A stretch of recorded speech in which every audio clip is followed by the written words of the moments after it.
The sun is super hot on the dry land of Tunisia. The heat is relentless, and the landscape stretches out endlessly, a vast expanse of sand and rock. This is a place where only the toughest survive, where the sun beats down mercilessly, and the wind carries whispers of ancient times. Long shadows stretch across the sand, creating a mesmerizing pattern that dances with the wind. These shadows tell stories of the past, of travelers and traders who once crossed these dunes, leaving behind only faint traces of their journeys. But in this empty-looking place, a huge and amazing building stands strong. It rises from the barren landscape like a guardian of history, a testament to human ingenuity and resilience. This structure is not just a relic. It is a symbol of a civilization that once thrived in these harsh conditions. The Amphitheatre of El Jem, a giant amphitheatre, pops up from the desert like a dream. Its grand architecture is a stark contrast to the desolate surroundings, a beacon of culture and entertainment in an otherwise unforgiving environment. Its big stone frame reminds us of a time long ago. Each stone, carefully placed, tells a story of the people who built it, their skills, their dreams, and their determination to create something that would stand the test of time.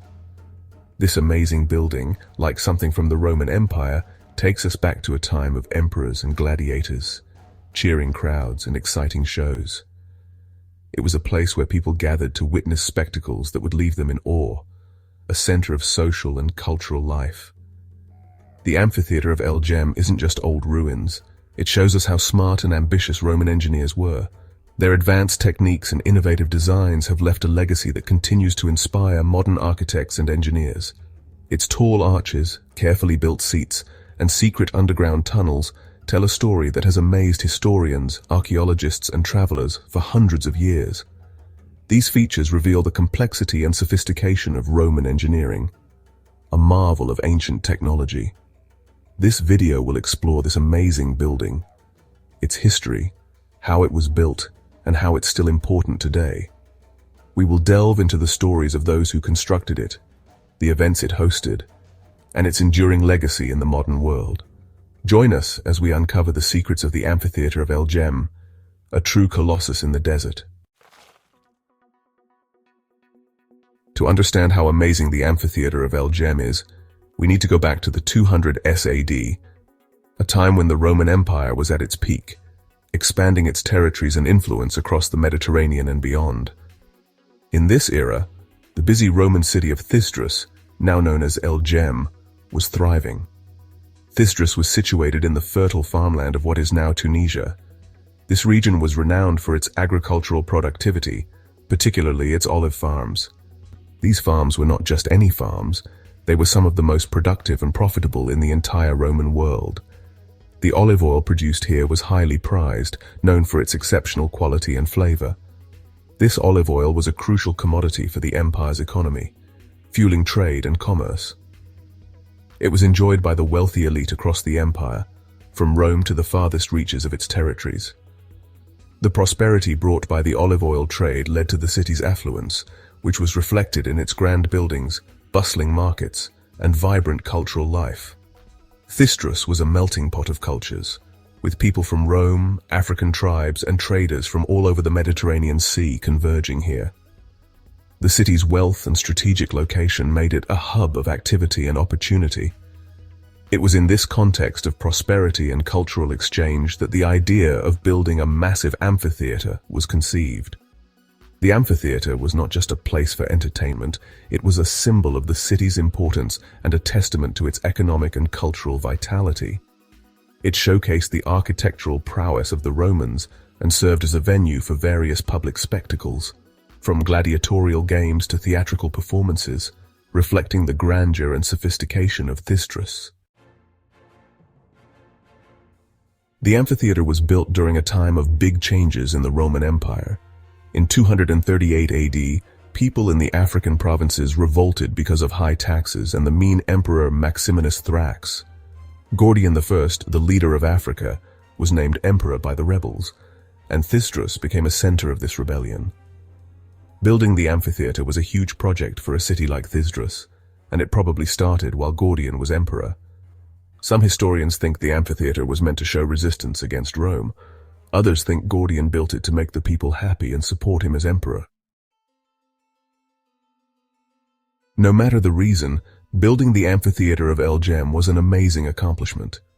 Made entirely of local sandstone, the amphitheater shows how skilled Roman builders were.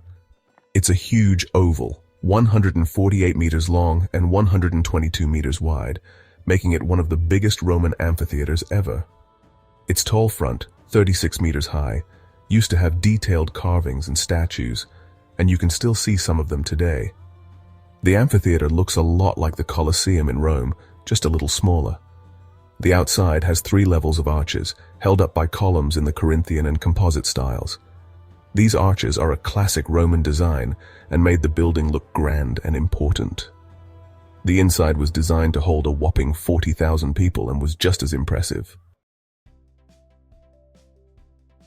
Section 5. Under the African Sun, Roman Entertainment. The main part of the Amphitheatre of El Jem was the Oval Arena, a big open space where Roman entertainment happened. Here, under the hot African sun, gladiators fought, wild animals battled, and public executions were held. These shows, which seem very violent to us today, were a normal part of Roman life. Gladiator fights were especially popular but also scary. Gladiators, often slaves or prisoners, fought with different weapons and armor until one of them died. The emperor, or the crowd, decided who lived and who died. The cheering crowds, the sounds of fighting, and the smell of blood and sweat created an intense experience that both excited and scared the people watching. Section 6. From Arena to Fort, a safe place in dangerous times. The Amphitheatre of El Jem, once a grand stage for gladiatorial combat and public spectacles, transformed over the centuries into a symbol of resilience and protection. The good times at the Amphitheatre of El Jem, like the Roman Empire itself, didn't last forever. The echoes of cheering crowds and the clash of swords faded as the empire began to crumble. When the Roman Empire became weaker in the 400 SAD, the amphitheatre was abandoned and the arena became quiet. The once bustling hub of activity turned into a silent monument of a bygone era. But the huge building wasn't forgotten. Its massive stone walls and strategic location made it a valuable asset in the turbulent times that followed. Because it was in a good location and had strong walls, it became a fort to protect against invaders. The amphitheatre's robust construction provided a formidable defense against various threats. In 430 AD, the Vandals, a Germanic tribe that had taken over North Africa, attacked Thysdrus. The city faced imminent danger, and the amphitheatre's role shifted from entertainment to survival. The amphitheatre became a safe place for the people of the city, and its strong walls protected them. Families, soldiers, and citizens alike found refuge within its sturdy confines. Over the years, the amphitheatre was used as a fort many times, protecting against Byzantine armies, Arab conquerors, and even different groups within Tunisia. Its legacy as a sanctuary in turbulent times remains etched in history, a testament to its enduring strength and significance. Section 7. The Marks of Time Changing Over Time.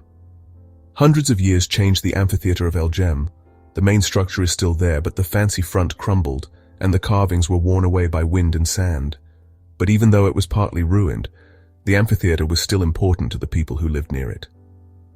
In the Middle Ages, people took stones from the amphitheatre to build houses, mosques, and other buildings.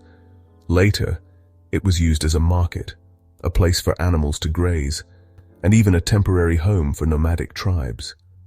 The amphitheatre, once a symbol of Roman power, became a part of the local area, its history connected to the lives of many generations.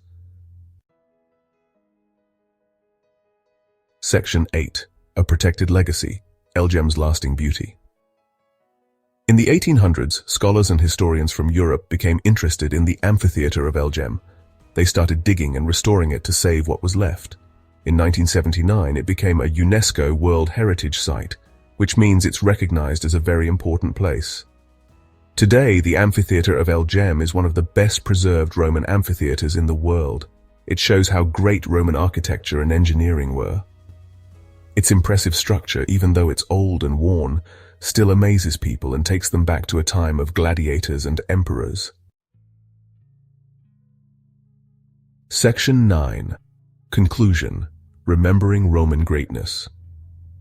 The Amphitheatre of El Jem is more than just old ruins. It shows how clever people are and how buildings can last for a very long time. Its big stone arches, secret tunnels, and arena tell stories of gladiator fights, public shows, and the rise and fall of empires. When we stand near this huge building, we remember how powerful the Roman Empire was, how far its influence reached, and how it changed history. The Amphitheatre of El Jem reminds us of Roman power and ingenuity, and it still amazes everyone who visits it.